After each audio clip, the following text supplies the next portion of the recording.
Mid cap में Bharat dynamics limited की अगर बात करें, आउट परफॉर्म करता हुआ स्टॉक और डिफेंस एंड शिप बिल्डिंग पर फोकस होना भी चाहिए। यहां से आगे नेक्स्ट ट्रिगर, बड़ा ट्रिगर जो है बजट का भी है, और इस बजट से ठीक पहले वैसे तो हर सेक्टर की उम्मीद होती है बजट से, लेकिन डिफेंस शिप बिल्डिंग स्पेसेस जो है उस पर गवर्नमेंट जितना इंडिजनाइजेशन पर फोकस कर रही है, इस सेक्टर ने भी काफी अच्छा परफॉर्मेंस दिखाया।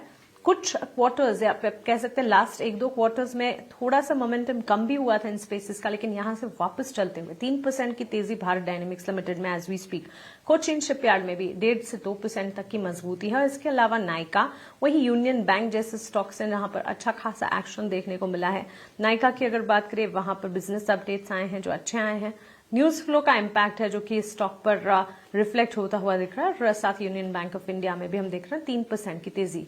इन मिड कैप में के तेजी वाले स्टॉक्स पर आपकी राय? सबसे पहले डिफेंस की बात करते हैं। ये डिफेंस एक ऐसा स्पेस है जो अपना ब्रेड एंड बटर निकालता है whenever there is fire. So of late जो कि वेनेजुएला में देखा, ईरान में देखा, इजराइल हमास में हमने गाजा में देखा, पिछले 2025 साल और अभी की शुरुआत में काफी कुछ इवेंट्स रहे, यूक्रेन में चीज थम नहीं रही है। सो आई थिंक इसने एक लार्जर इग्नाइट किया हुआ है positivity for the defense space, for the requirement of building a strong defense segment for oneself. So Indian government का भी एक clearly focus है। तो जब भी हमने notice किया है कुछ भी वैश्विक स्तर पे uncertainty या युद्ध जैसी स्थिति बनती है, तो इंडियन डिफेंस स्पेस के अंदर भी उसका एक पॉजिटिव इम्पैक्ट देखने को मिलता ही है। इन हाउस हमारे जो फेवरेट पिक्स हैं डिफेंस स्टॉक्स में से, that is HAL, Mazagon Dock and Bharat electronics. So I want to make a general disclaimer also, our clients की इस स्पेस में पोजीशन हो सकती है। अपार्ट फ्रॉम दैट, आपने नायका की भी चर्चा की।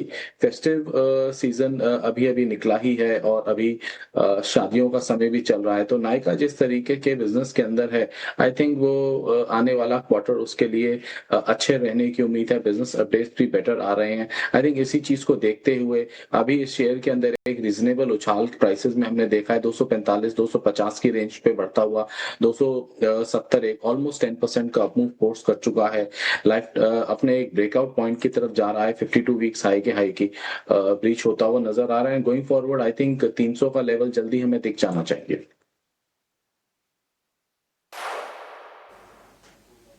ऑलराइट, तो चलिए मिड कैप के तेजी वाले स्टॉक्स में से सारे स्टॉक्स पर अपनी राय हमें गौरव बताते हुए